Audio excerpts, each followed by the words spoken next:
you don't want to listen to anything, you just want to do selfies, I will come there and we'll just do that and finish this. If you want me to speak, you must settle down and you must Requesting everyone to stay silent, please. Everyone, thank you. చెప్పండి చెప్పండి తెలుగులో చెప్పండి. వాళ్ళే మాట్లాడుతున్నారే, నేనేం చేసేది? What is mysticism? Mysticism is not magic, nor is it something otherworldly, because there is no other. Universe is one tremendous phenomena happening as one. So if you can't do any magic, Sadhguru, why are you here? My business is not to do magic. If you have eyes, I see that you don't have ears, many of you out there, but if you had eyes, wherever you look, there is magic. Life is magic. On this little mud ball of a planet, all of us sitting here, it's spinning and traveling at a tremendous speed, we are sitting here, this itself is magic in the middle of nowhere. Out of the same soil, the sweetness of the mango comes from the same soil, the bitterness of the neem comes from the same soil, the fragrance of the flower comes from the same soil. This is magic. If you have eyes, there is magic and magic everywhere. Neither science nor religion really can explain what's happening here. One believes, another has deductions. Beliefs will assist you, belief systems will assist you to bring some solace to your mind.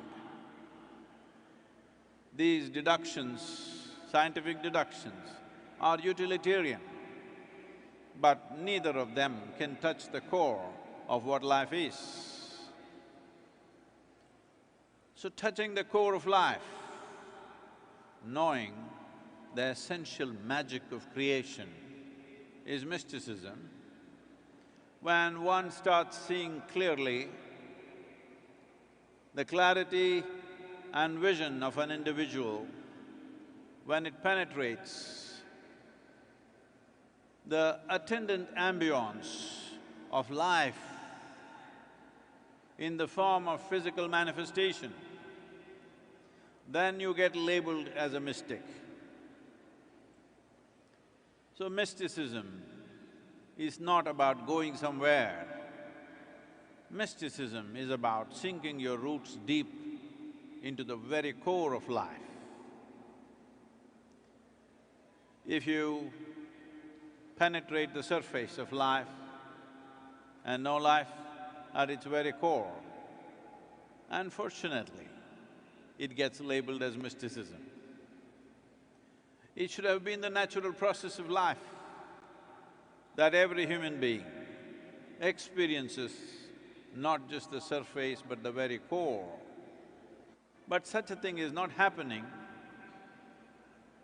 There are many aspects, but I could touch upon three basic things which doesn't allow you to experience life at its very core. This is not popular, you will not like it, but I'm not standing for an election, so I can say what I want to say. Is that okay? Hello? I'm not standing for an election, nor do I have to receive a salary from somebody, nor do I need anything from anybody, so I can always say what I want to say. What I see as true, I say because I have nothing to gain or lose. But if you pay attention, I hope those people know what that means. If you pay attention, there is an immense, very life to be gained. Right now, most people are misunderstanding their psychological process as existential. Well, it brings some immediate sense of joy, pleasure, at the same time, enormous amount of suffering. What is all the human suffering about? Well, they're not able to manage their own thought and emotion, that's all. They may give it 1,000 reasons. You call it stress, you call it anxiety, you call it by many names. I was talking to a group of prominent psychiatrists in UK. They told me there are 72 varieties of mental ailments. One of them happens to be compulsive nose-picking. Does anybody have it? Hello? You start picking your nose to a point where it bleeds, but you can't stop because it's compulsive. Essentially, you can call it by 1,000 names if you want. Essentially, what has happened is, your intelligence is turned against you, that's all. If your intelligence was working for you, I'm going to ask you a question, whether you say yes, no or silence, I'm going to bless you, okay? If you were given a choice, if your thought and emotion took instructions from you, would you keep yourself blissful or miserable? Only this side. What about this? Oh, not bad. Sometimes what you wish for your neighbor may be debatable, but what you want for yourself is very clear. Highest level of pleasantness. What is pleasantness? If this body becomes pleasant, we call this health. You want it? I'm going to bless you every time you say yes, no, nothing. I bless you accordingly. Health, you want it? So if body becomes pleasant, we call this health. If it becomes very pleasant, we call it pleasure. Only that group Blessed, okay, it's up to you. If your mind becomes pleasant, we call this peace. If it becomes very pleasant, we call it joy. If your emotions become pleasant, we call this love. If it becomes very pleasant, we call it compassion.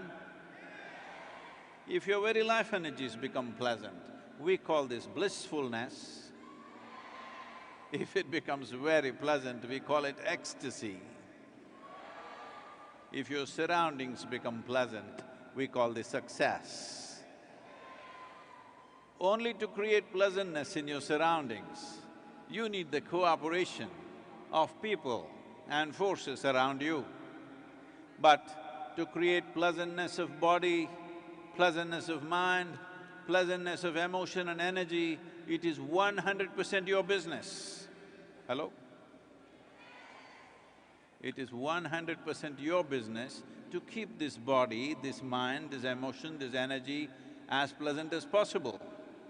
But if you want to create pleasantness in the surroundings, well, the times in which we exist, the people who are around us, the forces which are working around us, many things decide that. We also have a role, but it's not all ours. So, what is it that makes a human being? Instead of crossing the limits of survival, crossing the limits of one's physical existence and knowing life in its very core, gets crippled like every other creature. When I say every other creature, nature has drawn two lines for all creatures on this planet. Only for the human being there is no top line. This is the reason why you're referred to as a being. We don't refer to any other creature as a being. We don't call a tiger being, an elephant being, an ant being, no. Only you are a being because you're supposed to know how to be. If you really knew how to be, would you be blissful or miserable? every moment of your life. Why something so simple is not happening is, one thing is, you may know this, but you're not conscious that you are on a limited lease of time. You think you're here forever. Well, people are gathering footwear for 10 lifetimes, but they just have a few years left. I was in somebody's home and by accident I walked into this room and I looked around, there were over 800 pairs of shoes, footwear. I thought, what is this? And I was just looking around, are they dealing in footwear or something? But I knew both of them are successful doctors, but they had 800 pairs of footwear. Then I noticed all of them were ladies' footwear. By then the lady of the house walked in and said, Sadhguru, Sadhguru, what are you looking for? I said, just by chance I walked in, what is all this footwear? No, Sadhguru, please, come. She's too embarrassed. I said, these are all your footwear? Please, Sadhguru, please. I said, you got enough footwear for 10 lifetimes, because you can't wear down 800 pairs of footwear, all right? And how are you going to choose what you're going to wear today? I can understand you're a woman, you want all the 7 colors of the spectrum, and one for the party, one for the walking, one for the golfing, one for this, one for that, all right, 25. But 800? So this was bothering me, and then when I met one of the CEOs of a top, footwear making company in America, then I asked him, what is it that makes a woman buy 800 pairs of footwear? And he said, Sadhguru, the thing is, that is the only item she can buy the same size throughout her life, that's why she keeps on buying. I thought, okay, that makes sense.